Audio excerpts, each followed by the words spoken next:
Log number 10, process. See, there's this thing within any organization you work with called a process, a procedure, standard order procedure, that's what they call it. Basically, there's a task that you have to do, and you have to know the standard order procedure or the process that you need to follow to do it. So there's the thing you do, and then what you're supposed to do it, and then the end result of, yay, you fixed it, or yay, it's done. Well, in the world of Helpdesk, processes are important in the sense that it helps us, the agent, validate what we did. It helps the user say, hey, this person didn't follow the process, and I know the process. It helps managers gauge our performance and blah. And also helps it helps the company that we're working for, or the companies that we're working with, make sure that we're in line as a whole entire organization. So that's the importance of process and procedures. All that said and done, you all know this kind of goes out the window when it comes to me dealing with people and people dealing with me, because I am like a stickler for processes. If you give me a process and say this is how it's supposed to be done in CulBlu, if you're doing this one thing, you do this thing, and then you do this thing, and then you fix the issue, and then it's done. And I'm like, okay, cool, alright, that's a lot of bureaucracy, I don't really care, but just as long as it's a process, I'm good. And I'll go read the process myself, because if you don't know your limitations, you don't actually have any, you don't have anything that you can do, you don't have any power. There you go, that's what I was looking for. And it's important to understand your limitations, so that way you as an agent can confidently tell a user, hey, this is the process and this is what we need to do, and the user's like, but I don't believe you, and you're like, okay, here's the documentation, look at it, it's right there, line 47, article 32, hashtag 47, and there, it's right there, it says it right there. So anyway, processes are important. So I follow processes, that's my thing. If somebody's giving me a process, I go for it.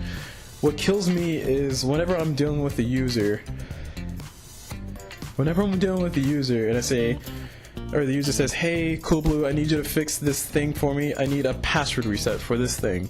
Of course, you know the process for that, because, you know, dealing with passwords is very, very sensitive material.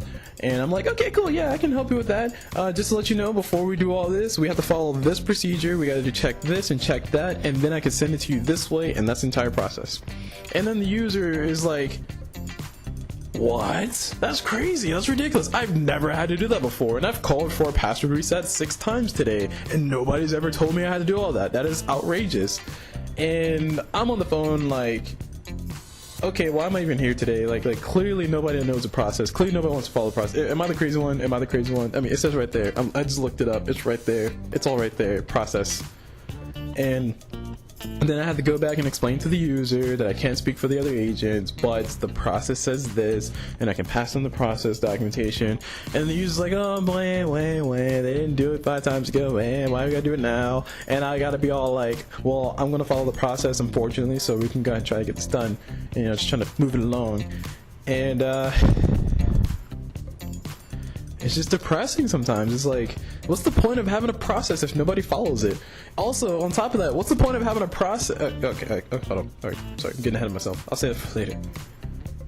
Basically, there are a lot of times where your coworkers don't follow the process, and what makes it even more fun in the world of Helpdesk is we are all, in general, all my coworkers are around me, you know, so we can go reach out, talk to each other, chat, whatever.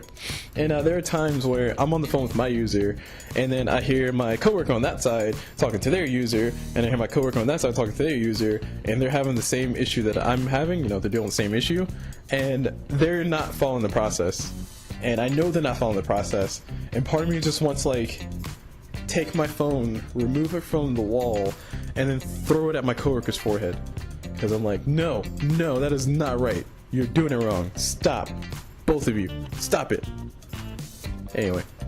So moving on to the last thing, processes are also important because they're eligible to be adjusted. You know, sometimes the process is a little bit too strict. I understand. It's like, okay, we need to back up off that. Or sometimes the process needs to be, you know, nailed down a little bit. It's like, oh yeah, we need to get a little bit stricter at that because we're dealing with some more important pieces of data. Like we got a lot of data getting transferred, and we got a specific process we need to follow so we can make sure all it gets documented, because everybody knows that you need to have the documentation to back up what you did. Otherwise, it doesn't exist and you didn't actually do it. So process states that it should be documented this way, and I shall document that way. However, Management likes to say, oh, there's a process here, it's working, let's change it. Let me just move this part. Instead of doing this, let's just make you guys do all of this too. And I'm like, okay, look, I understand, you know, security and explicit word, but really, I gotta do all this now? You want me to do this and also that, and also, by the way, I gotta do it in 15 minutes. Oh, by the way, don't get me started on the 15-minute thing. Oh, that just came back up today at work. Moving on with the processes, because I want to make sure I stay focused. Processes are important because they help all of us guide the way we do what we do and why we do it. So it's basically our definition of agents. It tells us what we can do, tells us our limitations, and it tells us the, you know, basically just a security blanket, really. If we follow the process, then we should be fine. And if somebody questions the process, it's not, or somebody questions what we did and we follow the process, it's not really our fault, it's the process's fault, and then the process can get adjusted. Unless management likes to adjust every day. Like I said, I can, man, so much I want to talk about that. I'll probably say that for next time. But processes, important. Please, if you are an agent and you're listening to this and you work in the help desk industry or the customer service industry, please follow the process. By God, please follow the process. Just all I ask. Just follow the process, so that way I don't have to explain to the user for the first time that this is the process. Anywho, I'm gonna go ahead and cut it there before I keep going, because like I said, I can go all day on this, but I really want to talk. Right, end it there.